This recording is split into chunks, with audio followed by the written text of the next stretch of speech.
Hey, everybody. Welcome to the Book Leads Impactful Books for Life and Leadership. I'm your series host and leadership performance coach, John Jaramillo.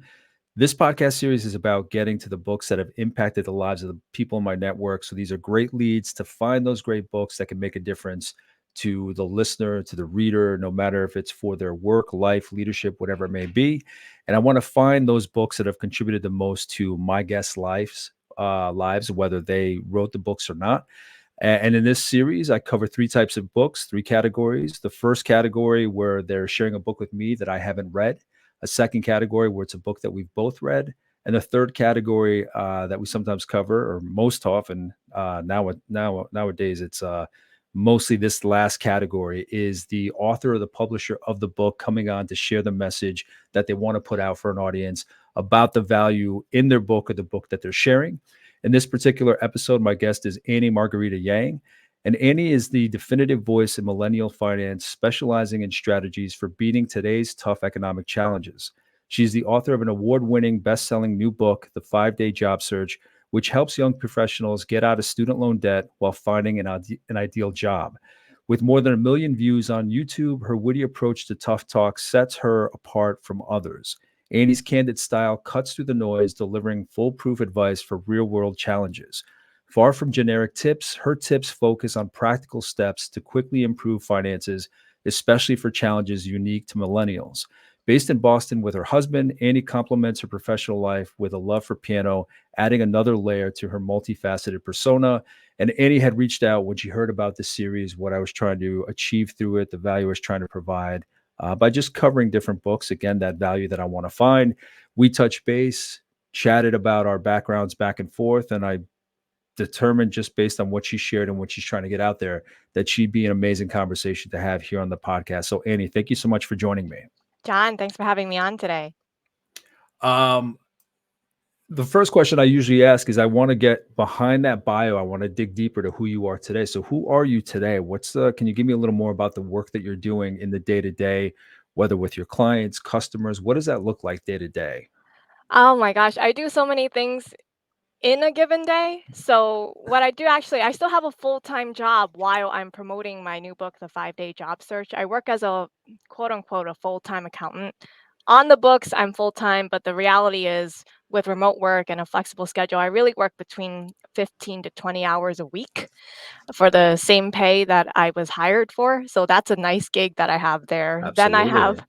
accounting clients that I have on the side. I was building a side business. So basically, what I do at my job, but I turned that into a side business. So I have clients there. And then last year, after I started, I launched the 5-Day Job Search. Now I was like, okay, now I'm going to turn everything around this book into a business in and of itself. So I started coaching people. I did that for free. And then I made YouTube videos based on the things that I learned. So I already had an audience. So I'm just selling it to the audience I already had.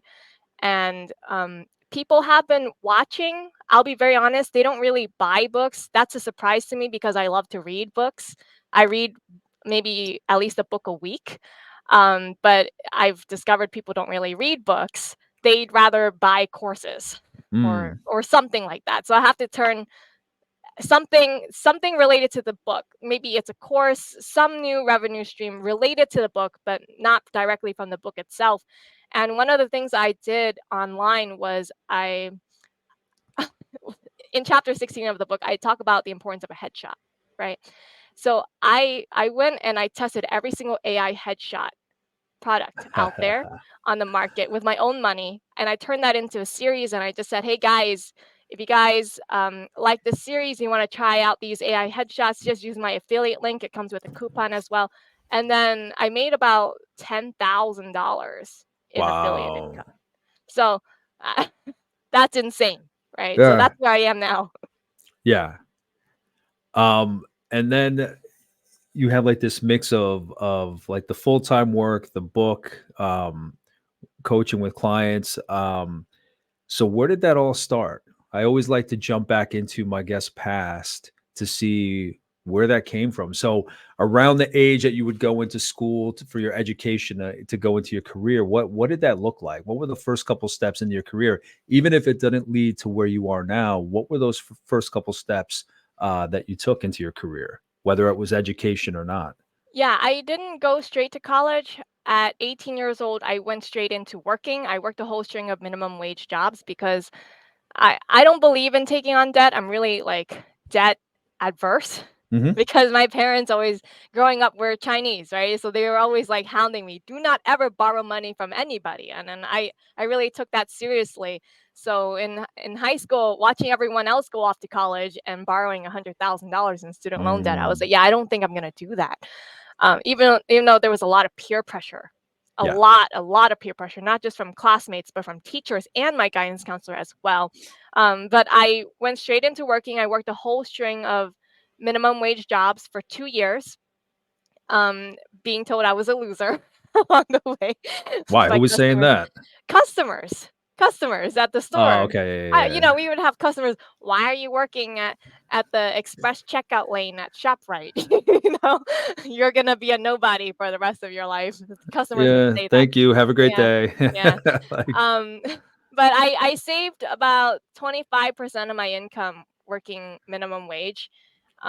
Working for $10 an hour in New York City oof. full time, I managed to move out of my parents' house and never asked them for money ever again, and lived with roommates, but still saved 25% of my income during that time.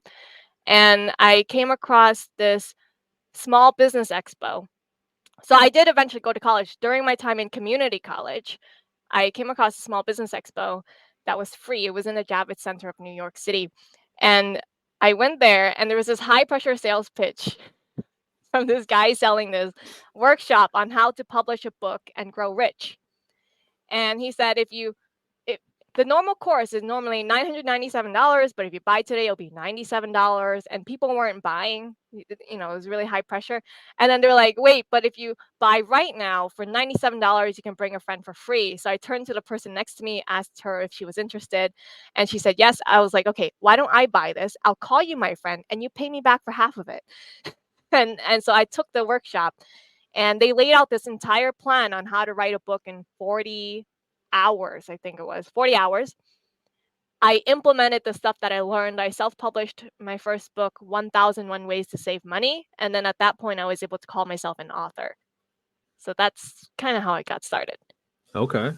Um, so tell me more, like, and then how did you end up working your way into your accounting field, into this new book? What was the after the Javits Center workshop and then writing the book, then what?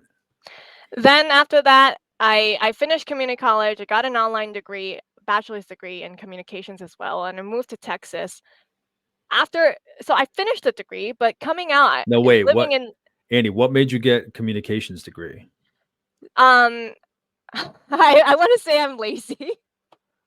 Okay. I always wanted to say, like, oh, well, my theory was, right, when people ask for a college degree, it's just to tick the box. Mm. Right, like, when you're applying for a job, it's just like, oh, they just wanna check if you have a college degree. They don't actually check if it's in the right field, or they don't really care, because I was reading things in the news about these stats about how, like, half of all people who finish college don't even work in their field of study. So I was like, "So what's Oh the yeah. point? What's the Yeah. point?" I mean, so let me get something easy that's communications that I can finish quickly and then just tick that box. So that's why I did it. Okay. At least But you're honest. At least you're honest. I know. And then, coming out, I moved to Texas to, like, the middle of nowhere. It's a really small town, Lubbock, Texas. And Um, then, sorry, one more question. yeah.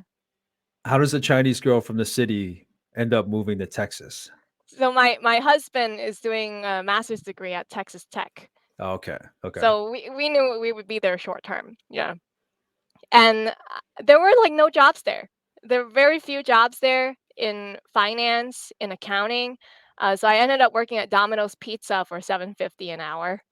So I was making less than before I went to college, right? And then, I did get a bookkeeping job though for 13 an hour, but, like, and I was happy. I was like, "Wow, 13 an hour, that's more than I've ever made." And that's in a place where the living wage was 9 an hour, so it was good.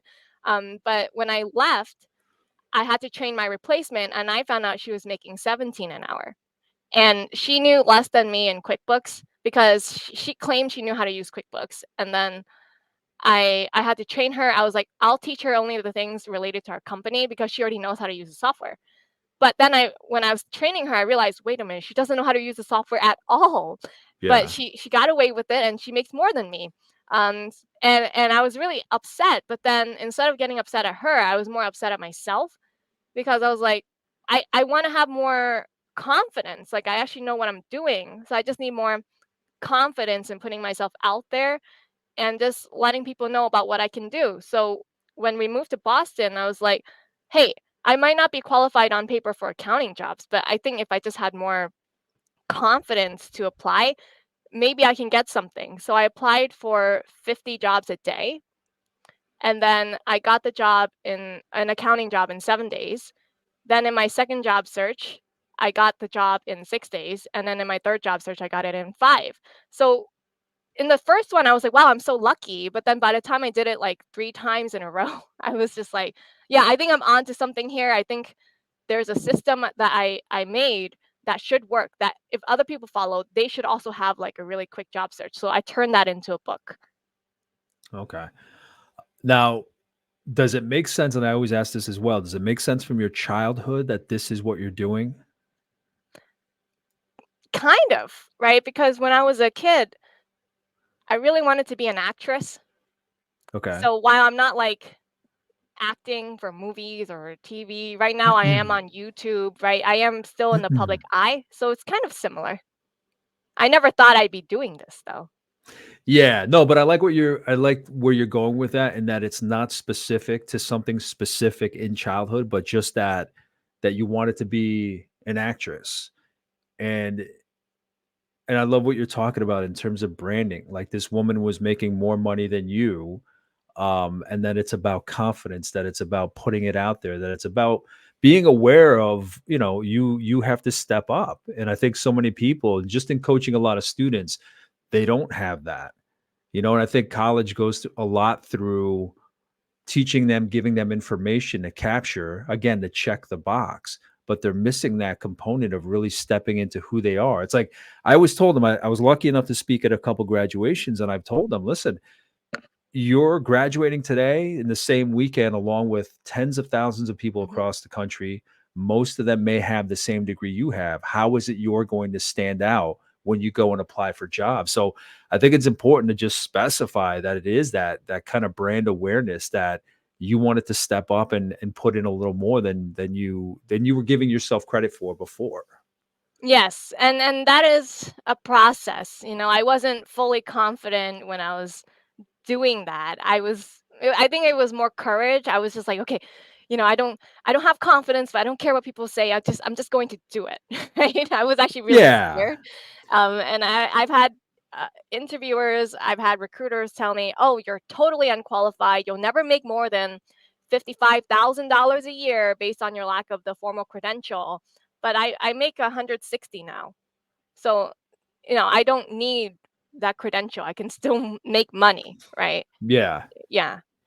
Uh so So what is it that takes you from not having the credential to making that much money? Is it just learning on the job and then building it up for the next job that you're going for? Is it that kind of thing? Because if you don't have the credential, it's like that the credential's on your resume. It's either checked or not. So what is it that's gotten you to that point where you can command that kind of money? Well, one of the things that did get my foot in the door was the fact that on the resume, I put author of 1001 ways to save money right below the education line. So like even though I had a communications degree, I put that I was an author of a book. And Yeah. actually that's what got me the phone calls for the interviews because they would see that and then they'd go like, "Oh, she's interesting." And then Mm. I'd go into these interviews and then they would be like asking me the normal questions and then I would be like, "Wait, wait, wait, can we just stop for a moment? I just want to know why I'm here." If you think I'm qualified because I don't have the accounting degree, if you just look right there. And then they just go, "Oh, but you're an author." And then I was like, "So what? That Yeah, book yeah, yeah, yeah, yeah. took me like 3 months to write, and my degree took me 2 years to get." And they would go, "Oh, but everyone has a degree. We hardly ever meet an author." And even if the book took you 3 months to write, what we like about it is it says something about you. It says you have the ability to just to sit down, um, create a goal of your own, not one that other people pressured you to take on, Mhm. and you just saw it through, right? You had the ability to complete something that someone else didn't force you to do. So I was like, okay, I guess that makes a good point, and that is a accurate assessment of my personality as well. Yeah, no, that's amazing. That's amazing that they had that kind of foresight in recognizing the value of somebody, again, being focused enough to sit down, committed enough to follow it through, organized enough to put it together into its components. I mean, it's a process. I think it would stand out if I did see that on someone's resume, because it adds an extra layer over, they went to high school, they went to college, they got some internships. It adds an extra layer of nuance of character for somebody to have something like that on there. So at that point, you were lucky that they saw that in I you. was lucky. Yeah, that was my first foot in the door that got me into accounting to begin with. Yeah. Yeah. The So, the second thing that really gave me the leg up is around the same year when I first entered the accounting field. Um, so I had always wanted to start a YouTube channel. This was like 4 years. I'm thinking about it, telling my husband, "I wanna start a YouTube channel," but never had the guts to actually sit down and start recording a video. I would say things like, "I'm not pretty enough. I don't have the right equipment. I don't know how to edit." Like, I had all sorts of reasons, but there was something that just pissed me off, and it was my husband on the YouTube trending on his homepage. There was this really hot, very hot YouTuber, but she was a beauty YouTuber, right? And she's talking about her student loan debt. She owed about $100,000, and she talked about how she's so stupid with money and she doesn't know how to pay it off. And oh, some friend told her to consolidate her loan, so she consolidated her loan. And then I was like, that's not how you pay it off. You have to live below your means. you mm, can you can consolidate, but if you don't live below your means and it's live still on going a to be budget, there. It's going to your be loan is there. still there. Yeah, it doesn't matter if you refinance to a lower rate, you still owe the Yeah. loan, right? um but she was giving this advice about how, oh, this is going to save me so much money, and then I was like, what? And then I watched her later videos, and she was talking about how she made, this is ludicrous, she was making 12 grand a month as a YouTuber. Like, she worked for herself, she was making 12 grand a month. She was spending 1,000 a month on makeup, 1,000 on airfare, 1,000 on hotels. It was like this insane lifestyle. And I was like, she doesn't have money to pay off her student loan debt. Just cut this Mm, and that for like a year. yeah. And then, yeah. And so that got me off my butt to start making YouTube videos, because I was like, she's doing people a disservice. Yeah. So I started making videos that same year. The first one that I made, it just took off. It went viral. And I was able to add that as part of my branding, like on my LinkedIn and on my resume as well. Because then now I know, I didn't know back then, but now I know today that it's a form of social proof.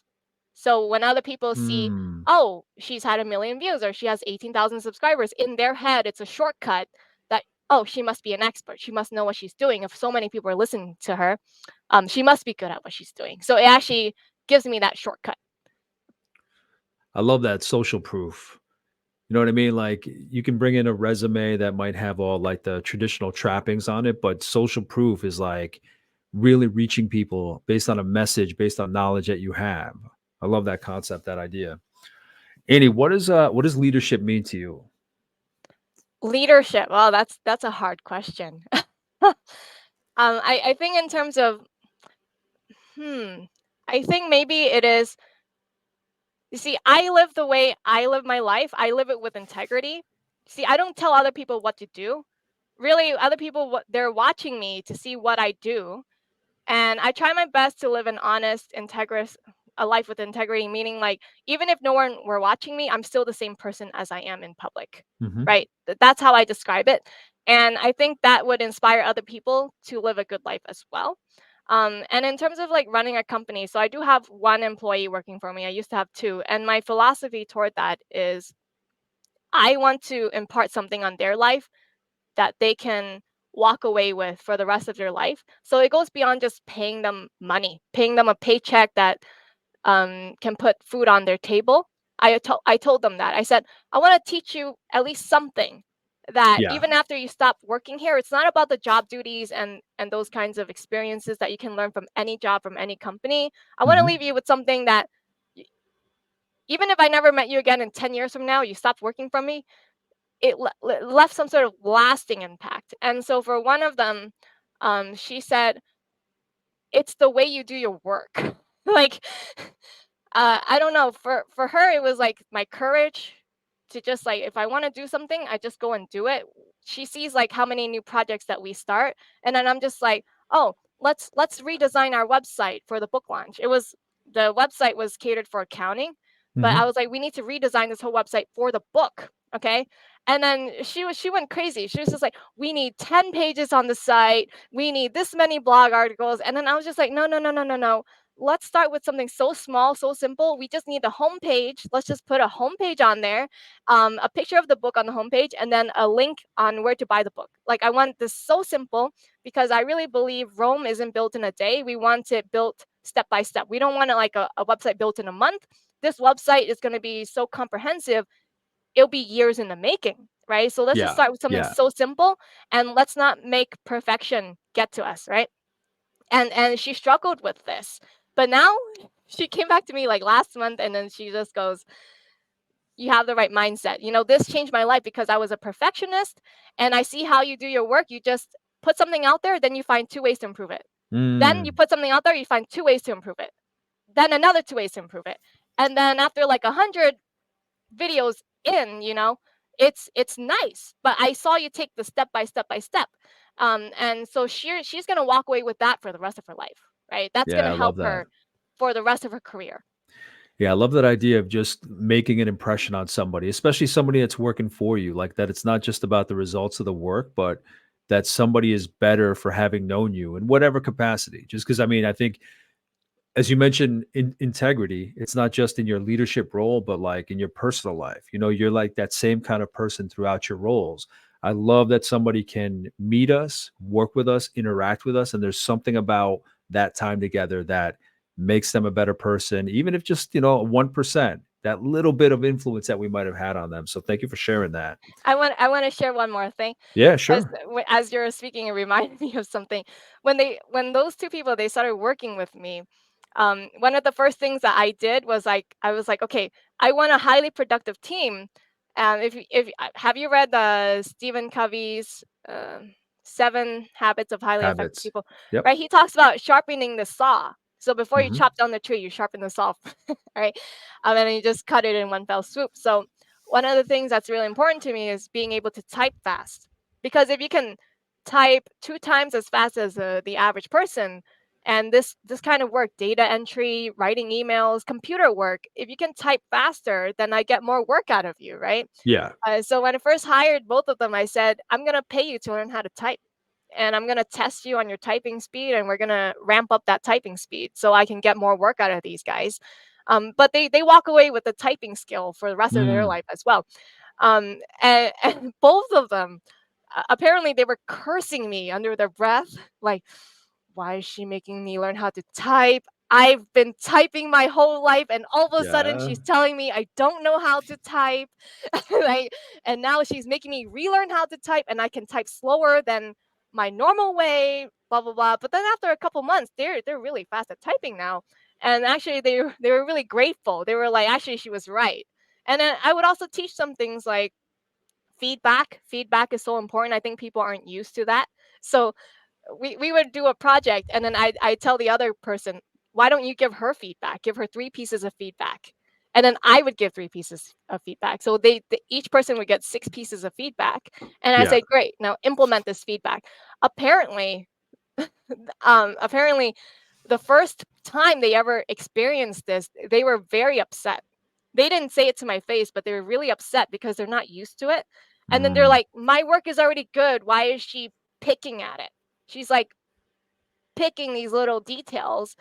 But then after they implemented the feedback and they saw for themselves like how much better it was after they implemented the feedback, they changed their minds. They were just like, actually, like feedback is a really good thing, right? So while like people didn't like my, I guess, leadership at first, they came around to liking it and seeing how it made a difference. Yeah. Yeah, it's just those minor improvements, right? I mean, even with the typing, like you said, if they can just get a little faster, than the average person. I mean, it's much more efficient. It's much more proficient. Um, yeah, it's funny how they didn't like either of those plans, the typing or the feedback. But again, it's this behavior. They put in those reps, they get used to it, and they get better for it. Yeah, It's their it's work is not it, it it's ended not up just being really skills high that they leave with quality. you. Yeah, Very exactly. high quality work. It is work that if they were to show another employer in the future, it's an A plus, I think. Yeah. Oh, Yeah. absolutely. Those are and now the way we talk about like the soft skills, we put those on resumes. You know what I mean? So those are two skills that they can put on the resume that they didn't have before they worked with you. So kudos to you. Andy, can you introduce your book that we're going to be discussing, and just kind of what is it that led up to its publishing? So what led up to its publishing is back in November 2022, I started seeing tech layoffs happening. And then I was just like, you know, we've had a whole maybe 13 years, so from 2010 to 2022, 2023, of all this startup capital going toward these large tech companies, and they weren't making a profit.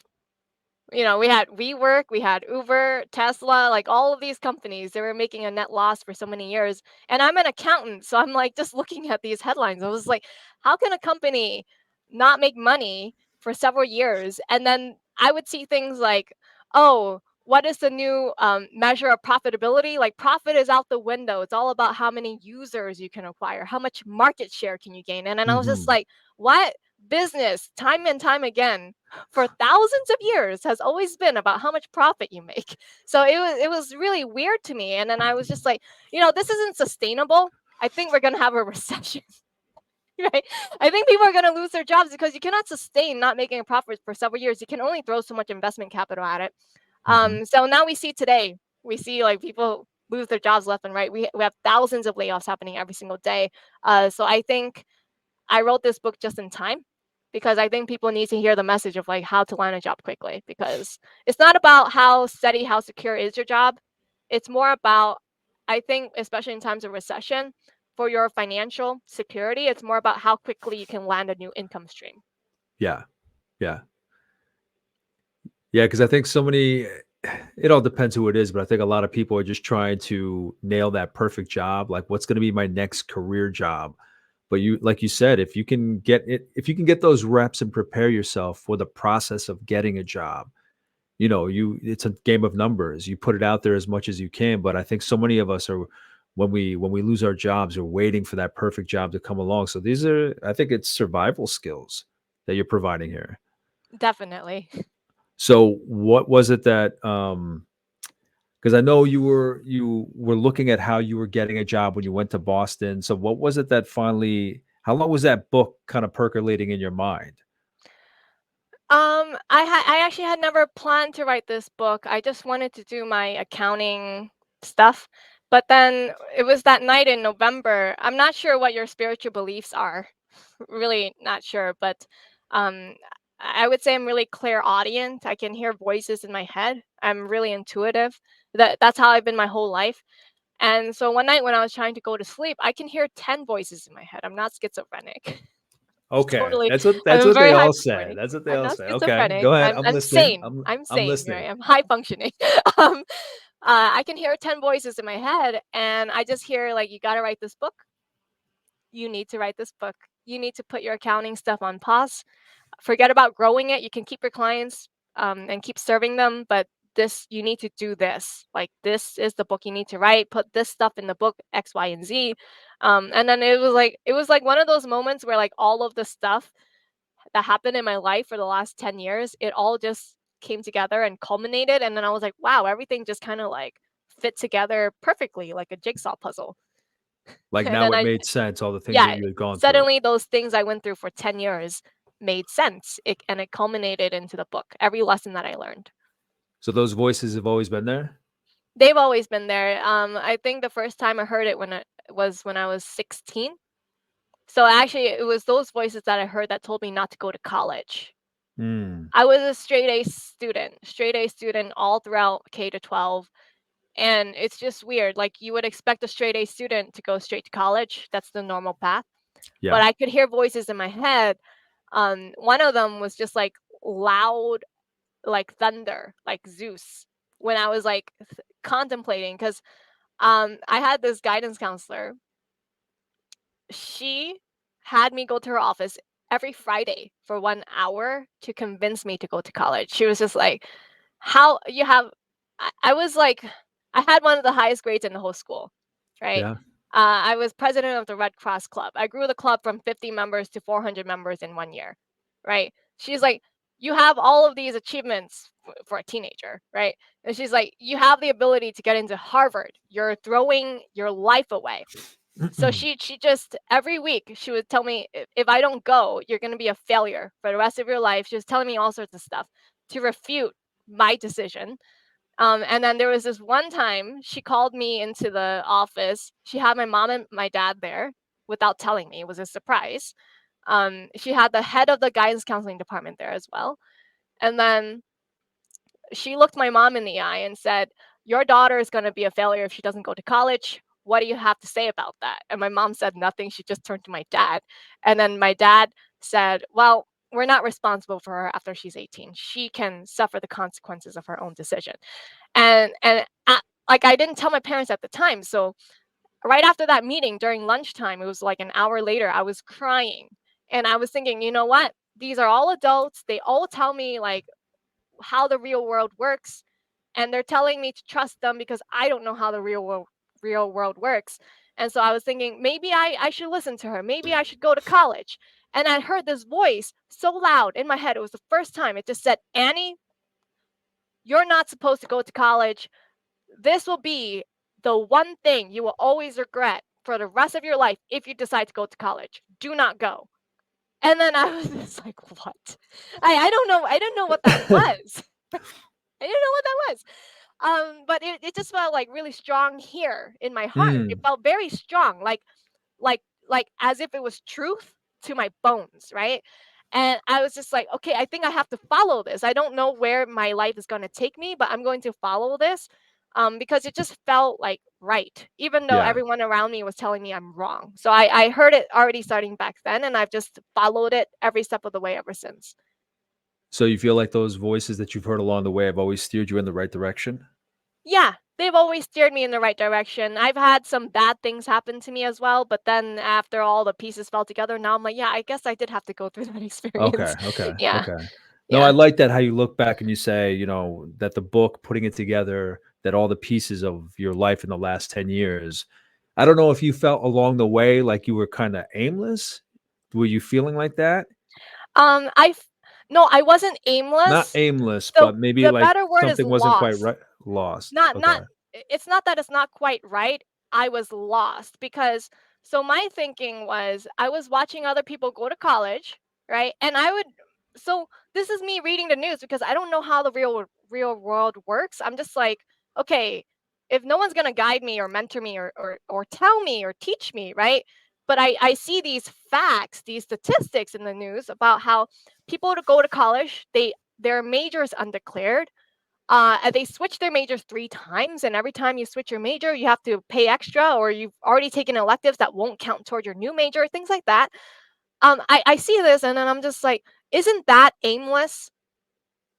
Isn't that considered aimless? Like to spend, I don't know, back then it was 25,000 a year toward a degree that you're not even sure what you want to major in, and then you come out and you still don't know what you want to do with your life. I thought that was pretty Yeah. No, I aimless, agree with that. I agree right? with that. I think It it's didn't make aimless sense. because it's a script. Like, you're not focusing yourself, you're not aiming yourself, you're Right. not looking around for what you want. You're just somebody says, "Here's the script. From high school graduation on, here's the script. Find a school, graduate, get married, have kid." Like, it's that standard script. So, that to me is aimless That to because me is somebody going through has the already. motions. You're doing something, Yes, but you're you're going through checking those boxes. motions, right? There's no aim that Yes. like you're like, I want to go there and I'm just gonna create this plan. I'm gonna get there. They're Mhm. just going through the motions without the aim, right? Yes. Yeah. So when I saw this in the news, I was just like, I don't want to be like that. And I came across bloggers like Zen Habits and the minimalists or becomingminimalist.com. So I was like exploring these concepts of minimalism. Mhm. And I was just like, wait, we here are people in our society who are earning six figures. They had credit card debt. They had the college degree, everything. They had the house, the car. And then all of a sudden they wake up one day and they realize that they're not fulfilled in their lives, right? And then they decide to pay off all their debts, sell everything, and then travel the world. You don't have to do the travel the world part. I realized that Yeah. later. I thought you had to do that part to find yourself. um, but like it was a different concept for me from what I grew up with, and I enjoyed reading that. And then I thought, why do I have to go through my life in such a roundabout way where like I have to follow this way, and then after I go through what they went through, then find out what I want to do. So when I was reading this, like between 16 and 18 years old, my thought of it was, why don't I first figure out what I like and Yeah. really want to do with my life and my career, and then I'll come up with a plan on how to get there. So that was the hard part, right? So I don't want to say I was aimless. I was just lost because I didn't know what I liked. So the 2 years from 18 to 20 years old was spent figuring out, what do I like? What do I want to do? Yeah. That's awesome, though. Andy, when it comes to your book, so how did you structure the and why don't you give the full title of the book so people know? Yeah. And after the full title, how did you structure the book? How did you want to put it together? What's the path you wanted people to follow? Right. So it's the 5-day job search, proven strategies to answering tough interview questions, and getting multiple job offers. And it's structured in like, it's split up into three, right? So the first part is about, oh, I don't even remember now. That's all right. Okay. Yeah, I think it was possibility, right? Because a lot of people, they start with the I'm gonna go to college, but they don't start with what do I want to do. So that's why I say, oh, don't be aimless. Like, figure out first what you want to do. Think about what's possible in your life. Like, remove those limiting beliefs, right? If you can like imagine and create anything that you want in your head for your life, what is that? It should be like so vivid, like it's a movie. Figuring out what that is with clarity. So that's possibility, seeing what's possible for your life. Part two would be preparation. So it's all the stuff about preparing for the job search, not the actual job search itself, but all the branding, Hmm. the branding, figuring out what skills to learn, because people would start like getting random certifications that don't matter, or they would start Yeah. taking random courses that won't contribute to their life. So how do you figure out what those skills are that you're missing that will have the most impact for your career, right? And then the last part is actually like opportunity, because then it's like preparation meets opportunity, right? Hmm. Yeah. So then that's the part when you actually start applying to jobs, and then the right mindset to have in your job search. Because like I would tell people, oh yeah, it's really simple, you got to apply to 50 jobs a day. And then I found out people have trouble following this advice because they have like these, sorry, it's getting a little bright in here, That's these all right. little like these limiting beliefs. I was coaching somebody. I told him to apply to 50 jobs a day, and then after 2 weeks he only applied to 45 total, 45 total, not 45 a day. And he was telling me the advice doesn't work. So part three is all about like why the advice works, and the right way to reframe the situation so that you're in a mindset that will actually help you, not hurt you.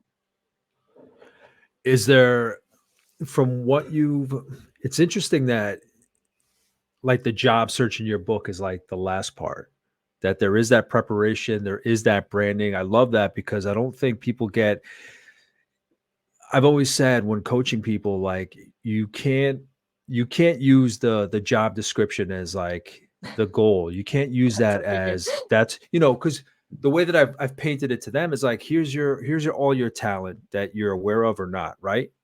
And here's the Yeah. job description. So you're going to just squeeze into whatever they need, do the song and dance, and you're going to leave all that other quality off the table. You're going to, no one's going to see it. You're not going to benefit from it. So I like the fact that you're saying, there's all this branding. You have to get an idea of what it is you want before you even dive into the job search. Yeah. Because I think that's The where a job lot search, of people get lost. it's like the final exam. The job Yes. search is just the final exam, but they get so focused on the final exam part. Yeah, yeah, yeah, Yeah. yeah. And they give up on so much. Has there been, and where I was going with that, has there been a certain area that you've seen that of the book that resonates with people that have read it, like a part or piece or chapter that stood out, that really stands out to them, that a lot of people are kind of drawn to? It's different for everyone. I have a friend who read the book. See, I like to surround myself with people who take action just like me. Mhm. So people who are into improving themselves, they'll read a book. They don't just put the book aside. They'll find things that they can actually implement from the book. So that's the people who are in my circle. So I Yeah. have a friend who really took everything in the book to heart. She is also an accountant, but what she really wants to do is filmmaking. So she's in like a, I guess, career transition, a very Mm. long transition. So while she has this full-time job in accounting earning six figures, she's taking that money and on the side, she's buying equipment for photography, for videography, and she's learning all the stuff.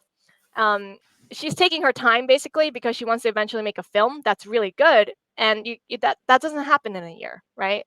That's a 10-year thing, I think, to learn everything. Yeah. Um, and so she's doing that, and one of the things she said is the branding part is so important, Annie. And then she followed the advice. She got a headshot, she put it on her website, right? She's not branding herself as an accountant. She's branding herself as like a filmmaker, photographer, and things like that. And then she said, and then one of the things she saw from the book was to get a professional email signature. So not just like a text based, but like one with design and your brand colors and your headshot as well. Mhm. And so she did that. It was only $19 for the one that I recommended. And then she said, I reached out to somebody in the local film festival to do free volunteer work. I just wanted to mingle and network with people in the film industry and things like that. And I would have been happy to do anything. But apparently, because she saw my email signature, she's like, you could do our videography. So, she's What was the signature? It was just that nice? no, it's not that it's that nice, but what I say is that your signature communicates to the world what you do. See, a lot of people, they assume that But other you're people need talking to about know what you're capable of. not like a graphic signature. You're just talking about, like, the words she used to describe what she The words does. she used to Okay. describe what she does. Okay. Because, like, for example, what I put for my old signature before I wrote the 5-day job search is I wrote YouTube content creator and author, Mhm. right? And this was for my personal email signature. This wasn't work related. So one time I was emailing my insurance agent to get a new quote for health insurance. And she wrote back, oh, here's your policy and everything. But by the way, Annie, I just wanted to let you know, I was looking at your signature. I saw that you're an author, and then I clicked the links. I saw it on Amazon. I bought the book. I read the book. I loved it so much. You see, so then I recommended it to everyone in our company book club, and we're all reading it for next month's book club meeting. And so like just the fact that I put it in the signature, I didn't proactively try to sell her this book, but Yeah. she looked at it. She was curious. What does she do? What does Annie do? She checked it out. Then, of course, because she read it, then she Yeah. recommends it to 10 other people, right? So that's the power of an email signature. It does the selling for you. So she made this email signature about photography and videography. And so when she reached out to that person for the film festival, they saw, oh, she does videography. Actually, instead of having her do all this menial work for volunteering for us, she could actually do the videography for us, right? So that's the actually right volunteer opportunity for her. Yeah, I think as long as somebody is really preparing and ready to back up that signature, I think that is powerful. I think it's like in the book Atomic Habits when he's talking about the way that we try to do things. Like if you want to stop smoking and somebody asks you if you want a cigarette, don't say, "Oh no, I'm quitting Right, right. smoking." Just say, "I I'm don't not a smoke." smoker. Yeah, It's not like that I don't you're smoke. I'm just it's your identity. I'm just straight exactly, up. I'm not a exactly. smoker, Put right? yourself in those shoes. So that's what that reminds me of is, again, as long as you're in these cases, as long as you're doing the work and you can back it up, you're doing your due diligence, you're learning what she's doing. Yeah, put it out there. I mean, you belong there just as I think as long as you put in the hours, you put in the reps, I think you belong there because I think that hard work um that puts your foot in the door. Like that just shows who you are. So I love that example of just I saw your signature like this is you're stating who you are You're not somebody that's trying to get there. Like, this is who you are. This is what you're working towards. Right. And I think this is important because you see, what I've come to learn is over the years of like hiring other people for certain projects and things like that. One of the things I needed to learn how to do is I didn't know how to edit audio. I recorded the audio book for the 5-day job search. But like for example, I've got this microphone here, the Electro Voice Hmm. for podcasting and for the audiobook. I didn't know how to set it up. I didn't know how to use it with what was it? Digital audio workstation, a DAW. I didn't even know what that was. How to install it? I didn't know anything. I tried to look it up on YouTube, couldn't figure it out. So I've exhausted the free options of trying to figure it out. So I was just like, you know what? At this point, let me just pay a professional on an hourly basis to give me Hmm. private lessons to teach me. Um, but then at that point, then it's just like, well, how do I find this professional? So I asked my piano teacher because I was just like, well, my piano teacher must know somebody because people must be doing recordings and stuff like that. Yeah. And then she's Yeah. like, yeah, you know who knows how to do this? I was like, who? Your music theory teacher. I Yeah. was like, great. So somebody I'm already paying to teach me music theory, private tutoring, right? Knows how to do it.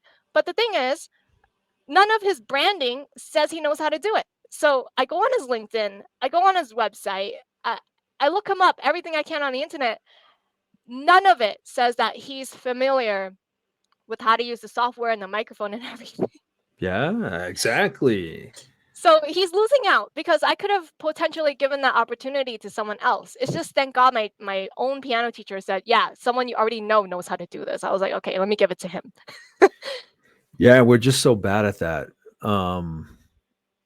Something so simple too, just listing it somewhere. Yeah. Um, I think we may have the skills, but we're really not good. I think by default, we're really not good salespeople for ourselves. I think some people are really good, really natural about saying who they are, saying what they can do.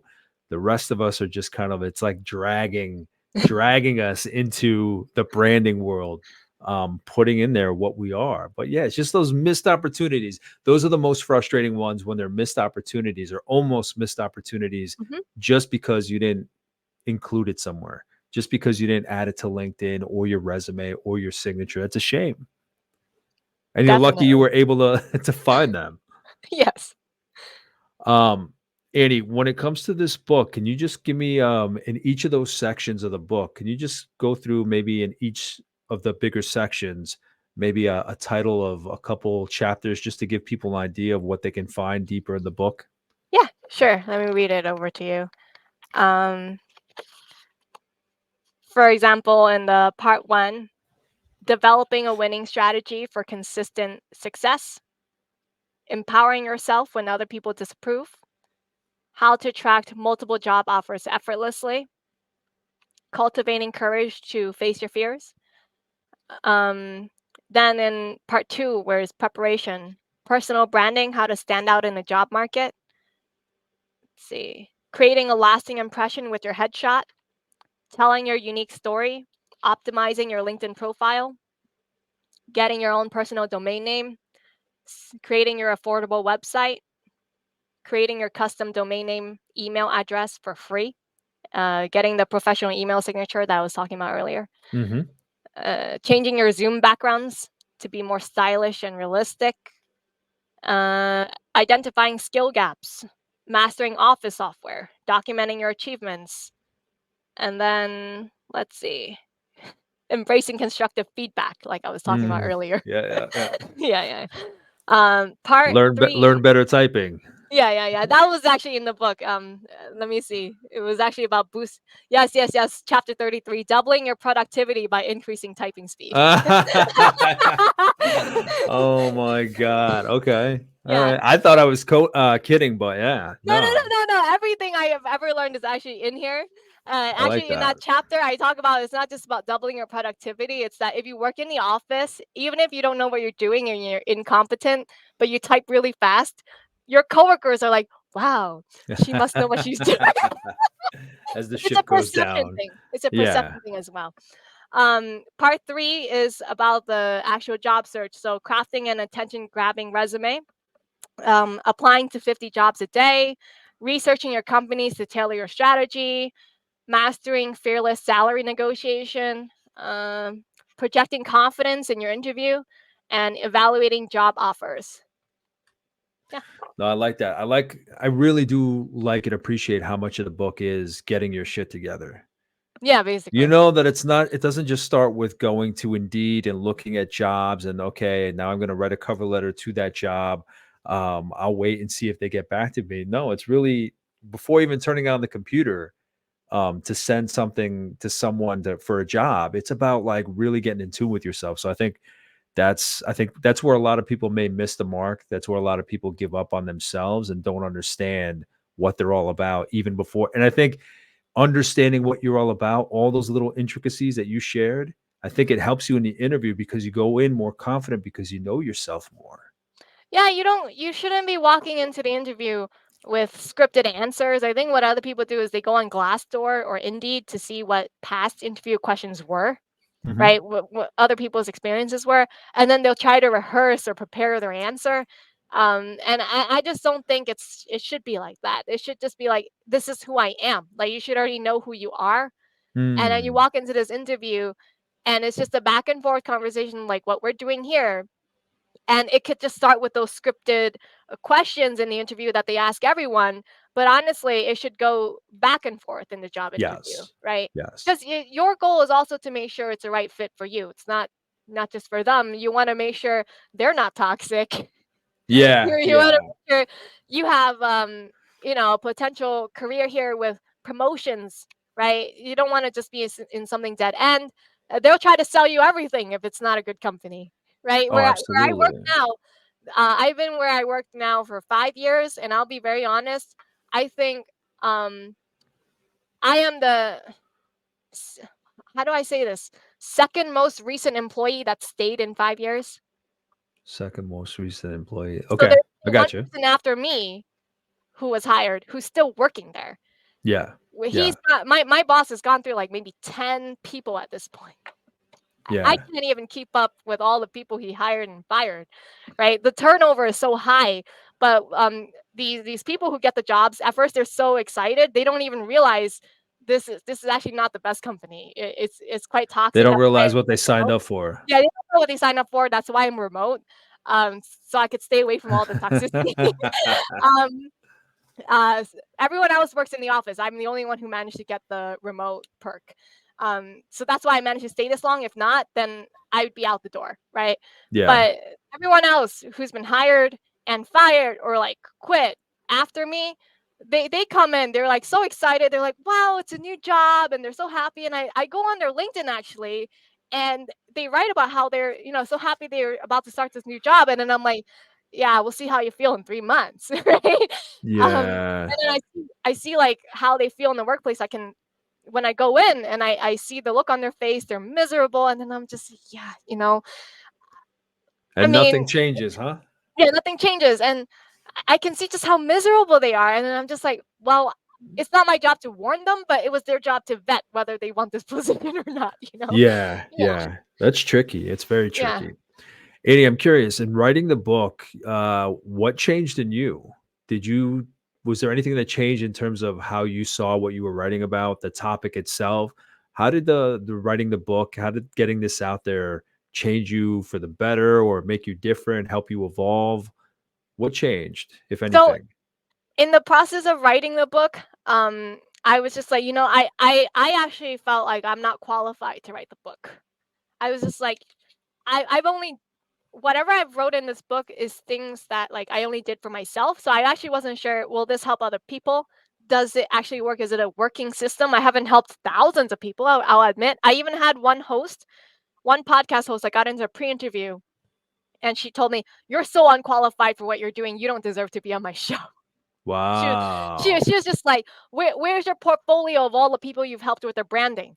Come back to me after you have at least like 100 people that you've helped. You haven't even helped that many. What makes you think you can get on here and talk about how to brand yourself?" And then I was just like, okay, thanks, have a nice day. Um, but I mean, what she says has a little bit of merit, right? Yeah, of Um, course. but like what I've discovered. after writing the book and after I started to promote it, is I actually did branding research of other authors. So here I am. I'm like, oh, I'm not qualified. I don't think I should be on someone's show. What am I going to talk about? Like nervous, imposter syndrome kind of thing. Oh yeah. But I was just like, let me research like other big names in the industry, like Marie Forleo and Tony Robbins and Robin Sharma. Let me look at their branding. Let me go on their LinkedIn. I'm going to go on everything that I can find about them on the internet. I'm going to take notes on how they built their brand, so that I could create a plan for myself for my author brand. So then after I did that, I had a 50-page plan on how to build my own author brand. And I'm just implementing that plan at the moment, Yeah. right? And in the process of doing that, I was just like, I realized that expertise is just branding. Like positioning yourself as an industry expert. Like a lot of people, they can be really competent at what they do. That part is actually the easy part, right? um, Gaining the skill, working on that every day. You keep doing that for 10 years, you're there, right? But that doesn't necessarily mean you're seen as the industry expert. So that's a separate Mm, thing. And yeah. and that's what these authors have done. They've learned how to position themselves as the industry expert so that they're given a platform. And then I was like, so it's not that I'm waiting for someone to tell me I'm competent. I just need to start learning how to brand myself as the go-to industry expert for careers, for example. Right? So Yeah. that's what I came to realize, and then my imposter syndrome went away. So you that's what you took away in the course of this book Of was this just book. learn. Yeah, Yeah. yeah.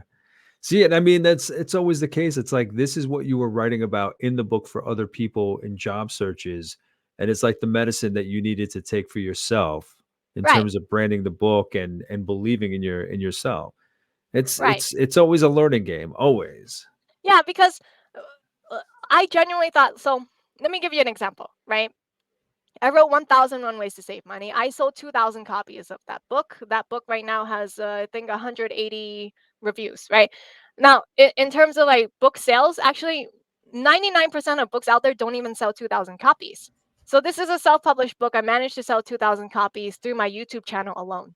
Like I've never pitched it anywhere else. It's solely through YouTube, right? Um, and then you look at it, and it's actually in the top 100 in like budgeting and money in the Amazon list or something like that. It's like right up Mhm. there with Dave Ramsey and Susie Orman and all those people.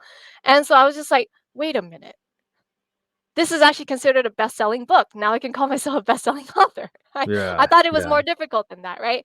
But then I was like, wait, how come these other books that have only like maybe 10 reviews and they don't have as many sales as mine? So clearly my book is good based on market performance. People are Yeah, buying it, yeah. right? So The it's a good book, stats. right? Based on that, the fact that it's making money on a consistent monthly basis, um, it people are buying it. It's a good book, but why hasn't it won an award? I kept asking myself. I was like, how come these other books they've got like 25 reviews and they're award-winning authors? It and I genuinely thought you're gonna laugh at me, but for several years I thought if you're so good at what you're doing, someone's just gonna knock on your door one day and say, "Hey, you're so good at what you're doing. I want to give you an award. I nominate you for this award, and I'm gonna give it to you. I want everyone in this world to acknowledge the good work that you've done." And this is genuinely the story that was going on in my mind. I was like, when someone just gonna knock on my door and give me an award? And then I realized, oh, actually, the way awards work is you need to apply for the Oh, yeah. awards. Yeah, like Yeah. you need to actually pay $100 an application for the award, and then you're eligible to see whether you win an award, right? Yeah. So then, what I did for the 5-day job search is, well, I'm not going to let this opportunity go to waste because these awards, like a lot of the requirements is your book has to be published within the last 12 months or something like that, right? You can't uh, put in a book that's 5 years old. So Yeah, it's just like, yeah. so I have this book, the 5-day job search has just been launched, and I want to call myself an award-winning author. I better apply now, right? So I ended up applying to 50 of them.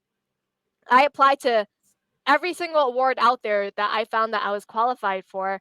And I was just like, I don't care how much money this costs. I'm just going to pay the money. I'm going to submit my application just so that I could call myself an award winning author. So I spent $5,000, put in 50 applications. 6 of them came back a winner.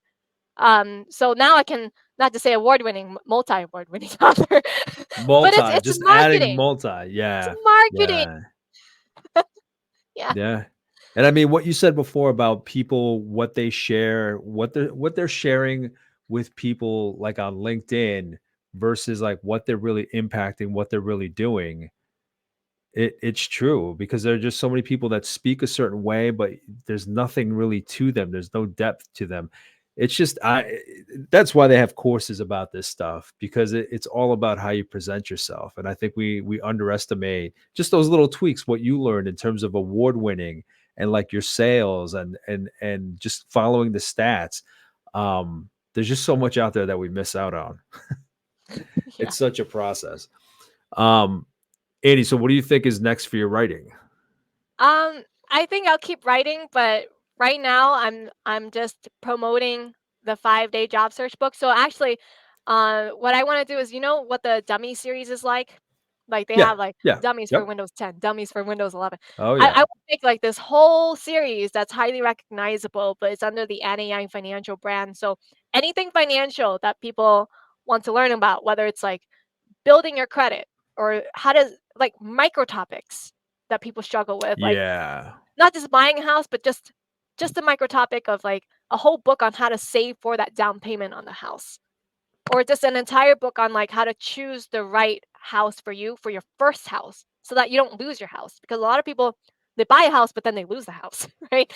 um Now is there anything yeah. when I spoke in the bio about your work with millennials, and the younger people, is that most of your viewership on YouTube, or how else are you reaching out to those younger groups? Are you speaking to groups of young people, whether it's in schools, universities, what have you? I mean, it just seems like every other article I read today is about how the American dream is out of the grasp of those younger generations who have to they don't have to. They go to college, take on this debt, then they end up with their parents. They have to get out of debt before they can get married, before they can buy houses. So where are you in that space? What are you trying to do with that group? Because I mean, they're the ones that I think have to have those lessons instilled in them, even just like those microbytes of information. Yeah, so this year the goal for 2024 was actually only two things.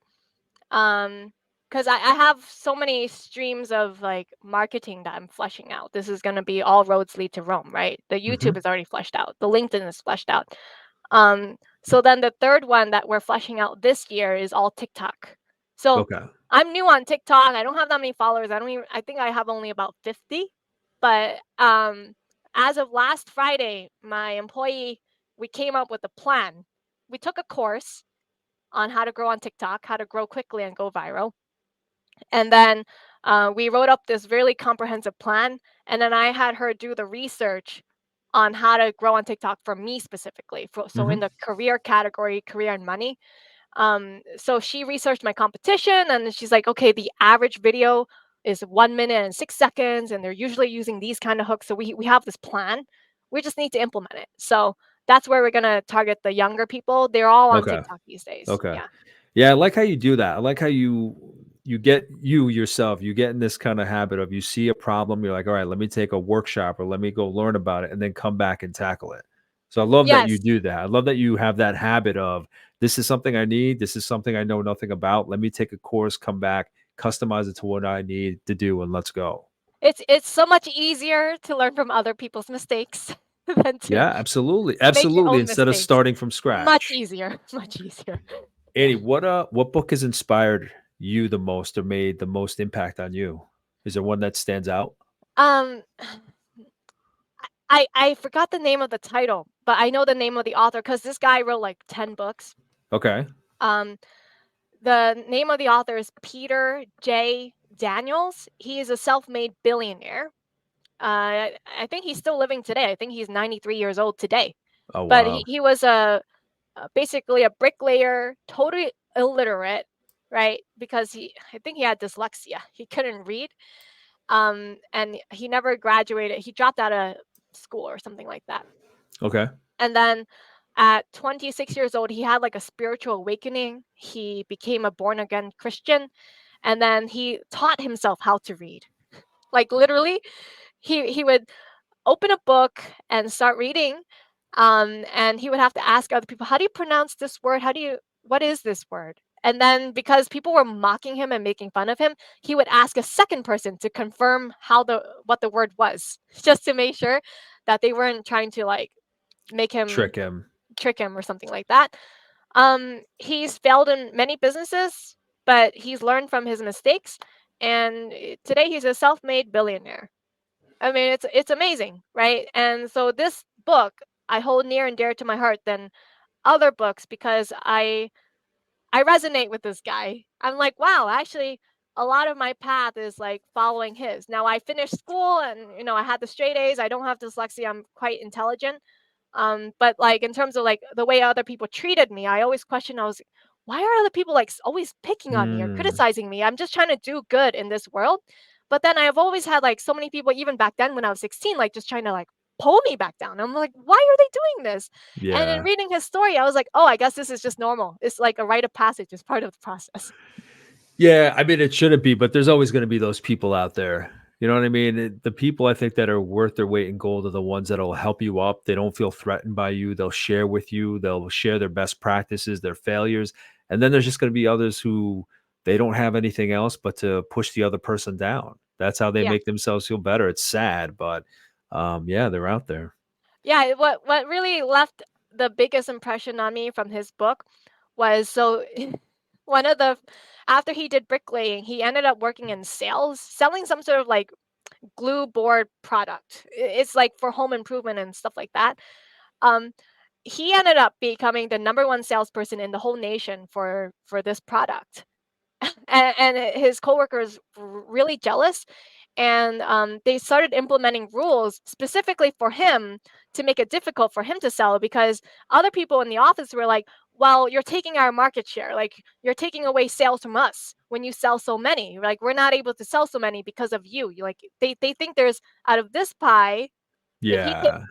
It's a zero 40% sum of it, game. Yeah. they get less of the pie instead of thinking like let's find a way to make the pie bigger so that we all win. So they started saying things like they made the owner of the company create this rule. He could only sell in the last 5 days of the month. Wow. It was insane. So they said, okay, Peter, for the first 25 days of the month, you're required to stay in the office 9 to 5, and you're going to do administrative slash clerical work. And then you're allowed to sell for only the last 5 days of the month. Now, Peter was very upset, right? Very, very upset because it was clear that what they were trying to do. So he he created this whole plan of like, okay, on day one, I'm going to call so and so, and then he even mapped out like the addresses such that like he could plan his routes because these are like in-person sales. He has to drive so that like um they're right next to each other, so he could be more efficient with his route. And then in those 5 days of the month, he sold more in those 5 days than everyone else in the company sold in 30 days. So how was it that this guy made his billions? What was his Um, industry or it ended up being through real estate. So okay. he eventually started a real estate brokerage. He did leverage way too much, and he lost everything. He lost everything 3 times. The last one was in real estate, and then he said, and I realized real estate is a great way to gain wealth, but not to leverage. So then he started buying his buildings with cash. Okay. It Okay. is like the opposite of what people do today. Yeah. He refused to leverage, right?